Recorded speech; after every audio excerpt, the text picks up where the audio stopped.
महाराष्ट्र के उप मुख्यमंत्री का भी बयान आया सामने। Maharashtra Deputy CM Eknath Shinde has also reacted to the NI court acquitting all accused in the 2008 Malegaon blast case. He said Sadhvi Pragya suffered great atrocity despite being innocent. They had to be in jail for 17 years. Those who hatched this conspiracy, the then UPA government should apologize and action should also be taken against those who did wrong. Malegaon blast का आज court ने फैसला दिया है। उस court के फैसले का मैं स्वागत करता हूं। 17 साल हुए, 17 साल के बाद इतना बड़ा समय ये जो बेकसूर लोगों ने बिताया है जेल में, ये उनके लिए बहुत ही दुर्भाग्यपूर्ण रहा है। और आज यहाँ पर मालेगांव कोर्ट ने उनको बेकसूर निर्दोष साबित किया है। सिर्फ डाउट या संशय के आधार पर, संदेह के आधार पर कोई भी आरोपी नहीं बन सकता या सजा नहीं दे सकते। ऐसा कोर्ट का ऑब्जर्वेशन और कोर्ट का निर्णय है, मैं उनका स्वागत करता हूं। एक बात की याद दिलाना चाहता हूं, जब मुंबई में, महाराष्ट्र में, पूरे देश भर में जब आतंकवादी हमले हो रहे थे, बम ब्लास्ट हो रहे थे, तब यूपीए का गवर्नमेंट था, कांग्रेस गवर्नमेंट था। तब उन्होंने कहा था आतंकवाद, दहशतवाद को कोई रंग नहीं होता, कोई कलर नहीं होता, कोई धर्म नहीं होता, कोई नाम नहीं होता। लेकिन आज मालेगांव के जब बम ब्लास्ट में उन्होंने कहा ये भगवा आतंकवाद है, ये भगवा दहशतवाद है, और ये पूरी तरह षड्यंत्र था उनका। ये बहुत बड़ी साजिश थी भगवे को बदनाम करने की, हिंदुत्व को बदनाम करने की। हिंदू ये सहनशील जरूर है, लेकिन वो देशभक्त है, देश प्रेमी है।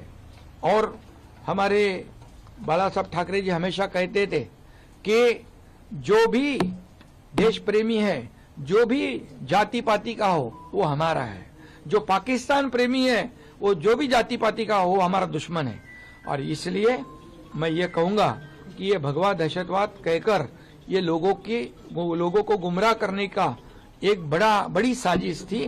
उसमें वो बेनकाब हो गए। उनको, देश को ये भगवा आतंकवाद कहने वालों को ये कोर्ट ने बहुत बड़ा मारा हुआ तमाचा है, इतने मैं कहूंगा। और ये साबित हुआ है, सच सच होता है, दूध का दूध और पानी का पानी हुआ है। और इसलिए ये कोर्ट का फैसला जो है, ये बेकसूर लोगों को बहुत ही राहत देने वाला निर्णय है। Shahid Ansari is joining us for more on this story. Shahid, the Maharashtra Deputy Chief Minister also attacking the UPA government at that point and the Congress leadership today. What is Mr. Shinde come out and said today?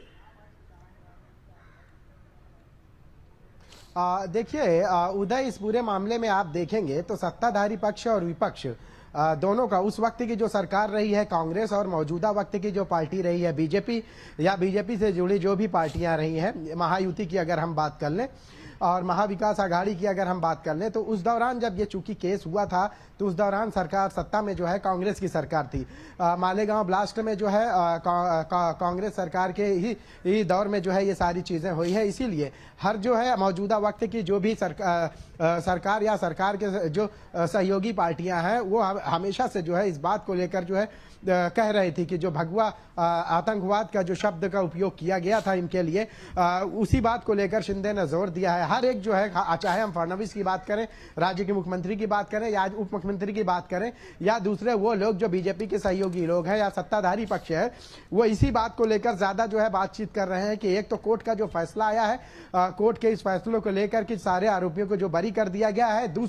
दूसरी अहम बात यह है कि जो है कांग्रेस के दौर में जो है जो चीजें हुई है, कांग्रेस ने जिन लोगों को टारगेट किया है और जिस शब्द का जो है भगवा दहशतगर्दी का जो शब्द का उपयोग किया गया था, आतंकवाद का उपयोग किया गया था, वो एक तरह से अब वो पाप धुल गया है जो कांग्रेस के जरिए लगाया गया है। उन्होंने ये भी कहा है एकनाथ शिंदे ने कि जो इस पूरे मामले में जो है मुख्य आरोपी साध्वी प्रज्ञा सिंह ठाकुर रही है, उन्होंने भी जो है इस ब्लास्ट के बाद जो है कई मुसीबतें जो है फेस की है। उसको लेकर जो है ये कहीं ना कहीं जो कांग्रेस के दौर में जो चीजें हुई है, उसका खामियाजा उन लोगों को भुगतना पड़ा जो लोग जो है आज बरी हो गए। जी।